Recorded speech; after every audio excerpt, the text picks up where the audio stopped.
The book is basically a first-person account from me detailing the perspectives on what I like to call the real Jamaica. What is bunty's importance to dancehall? I have a lot of material that I wrote.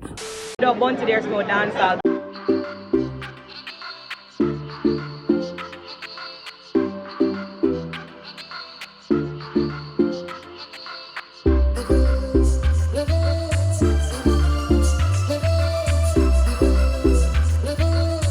Welcome. It's not radio. It's Levels with Kshema. I'm there with another quick review video. But of course, you know the Schweppes before me get tonight. Big up to the Levels community. Thank you to our new subscribers. And if it's your first time checking in, make sure you hit the subscribe button and click the notification bell. Be a part of the Levels community.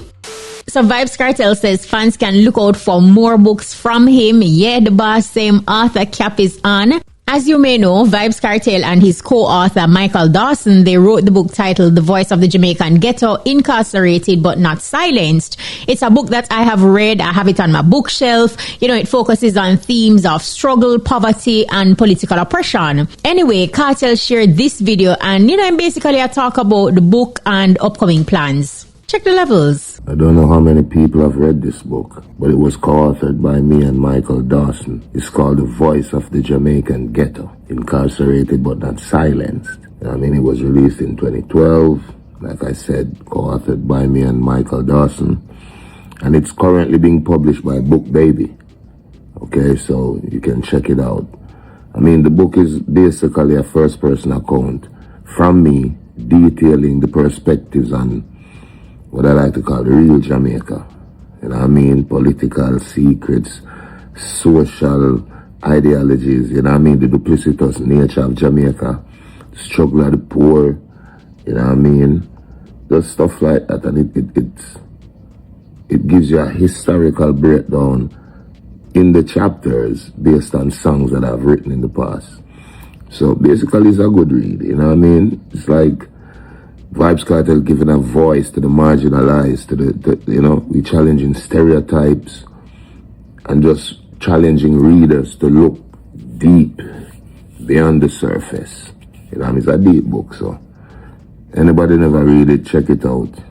It's called The Voice of the Jamaican Ghetto, Incarcerated But Not Silenced. You know what I mean? It's a good read. Just look on it now on Google. Amazon.com, you can still get it. Barnes & Noble, you know what I mean? It's a good book, people. On Goodreads, it has a 4.2 out of 5. Apple Books, 4.9 out of 5. That mean it up on life. Big up Michael Dawson, my co-author. You know what I mean? We started writing the book before my incarceration, my wrongful incarceration. And then we finished up the book while I was going through my you know what I mean, legal process, so to speak. But it's a good book, people. And look out for more books in the future from Vybz Kartel. You know what I mean? Because I have a lot of material that I wrote while incarcerated. I'm telling you about like a ton load of material. You know what I mean? So look out for that. And as you know, the album coming again. So just good vibes, good energy, positivity all the way. And never forget, God is the greatest. I'm out. Look here, the artist is well versatile, you know, not true. Anyway, you hear Kartel also spoke about an upcoming album. And speaking of albums, this weekend is all about the Grammys. We know Vybz Kartel, Lila Ike, Jesse Royal, Kez Namdi, and Mortimer are vying for the best reggae album. And we're going to know the winner come February 2. And on the note of the Grammys, we see where Lila Ike is expected to perform at the Grammy opening ceremony this weekend. She posted this on Instagram stating, I remember the little girl who loved singing and decided she wanted to be an artist. Attending the Grammys was a very big dream of hers. No, not only do I get to walk the red carpet as a nominee, but I'm also honored to be performing at the opening ceremony. God is amazing. And then she dropped details as it relates to the timeline. So yeah, big up to Lila Ike. Remember, you know, as she did say, no, look at where I'm coming from. Anyway, who is your pick for win the best reggae album? Is it Lila Ike, Treasure Self Love, Vibes Cartel, Heart and Soul, Blood and Fire, Kez Namdi, From Within, Mortimer, or No Place Like Home, Jesse Royal? Hit up the comments and share your thoughts. Make we talk.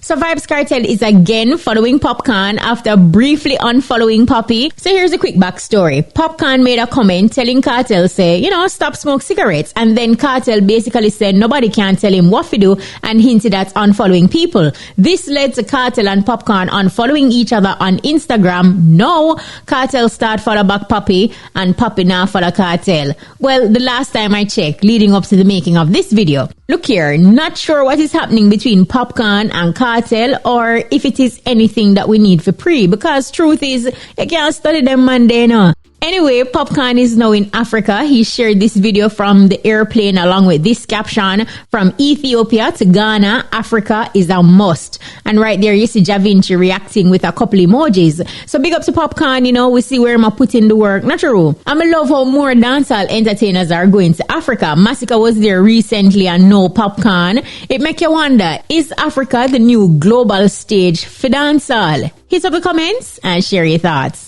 So Spice co-signed a post that Bounty Killer reposted of her stating boldly that Bounty Killer is dancehall in an old interview. Check the levels. What is Bunty's importance to dancehall? Without Bunty, there's no dancehall. That is it. That's it. Why Period. that? Without Bunty, there's no dancehall. Bunty is dancehall. Period.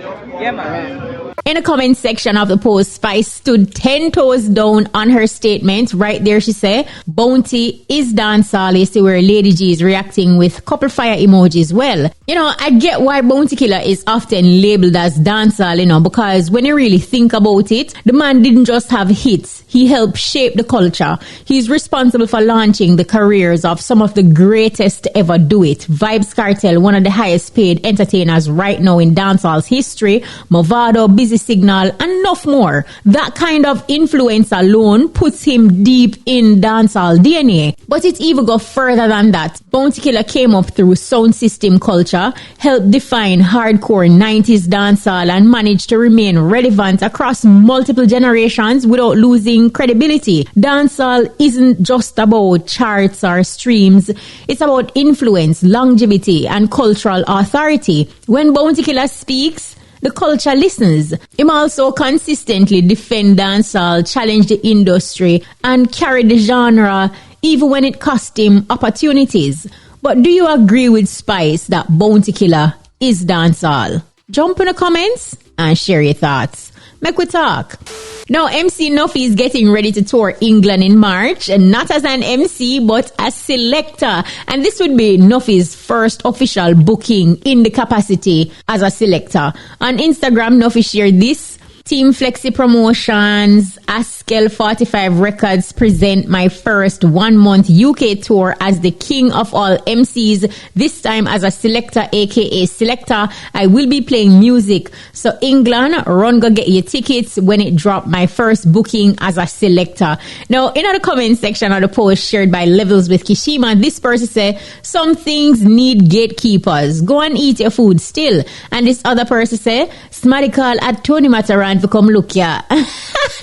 So, personally, me think NUFFY can do it. All him have to do is just get somebody to play the music and him just talk on the microphone, which we know him can do. Just like how Boom Boom as a selector just talk on the microphone and Harry Hype play the music. A simple maths that. But what do you think about MC NUFFY expanding his brand to include selector? Hit up the comments and share your thoughts. Now, in recent times, a few of our musical legends have died. Last week, Cat Core passed away at age 69. This week, legendary producer and drummer Sly Dunbar died at home on Monday at age 73. Sly was one half of the iconic Sly and Robbie duo, widely known as the Rhythm Twins, who revolutionized reggae and dancehall music. Then on Tuesday, veteran broadcaster and one of the founding members of IRA FM, Bob Clark, died at the age of 75 at the Port Maria Hospital. You know, Bob Clark helped to shape the sound of IRA FM and touch generations of listeners throughout his program, Memories on a Sunday. Still a good day for me to see it. Pat Kelly, paying a little tribute to the brother who did a lot of good work. A man who really could be called one of the most decent persons in the business, you know. Never heard of any problems with Pat, never heard of any trouble with Pat, nobody looking for Pat, police looking for him, nothing at all. Just standing by to have cash, but so a good day, right? As long as you You know the IRFM jingle, Zekel? Zekel, you love me? Irie. Zekel, you would have married me again? Irie. Zekel, the lamp turn over? Irie. Zekel, the house abandoned?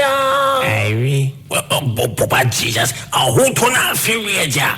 That's Bob's voice. And Bob did both parts. He was very, very creative. I'm really glad that I got the opportunity to work with a great legend like Bob Clark. You know, he would give me tips if I'm in the studio, voicing a commercial, just those little things. He was absolutely creative. Gone but not forgotten. Your legacy will definitely live on. R.I.P. Bob Clark and condolences to the family.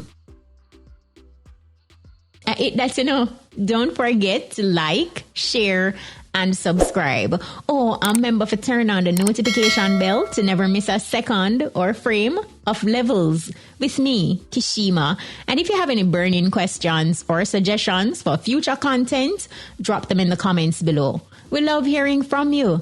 Until next time, stay entertained and keep leveling up.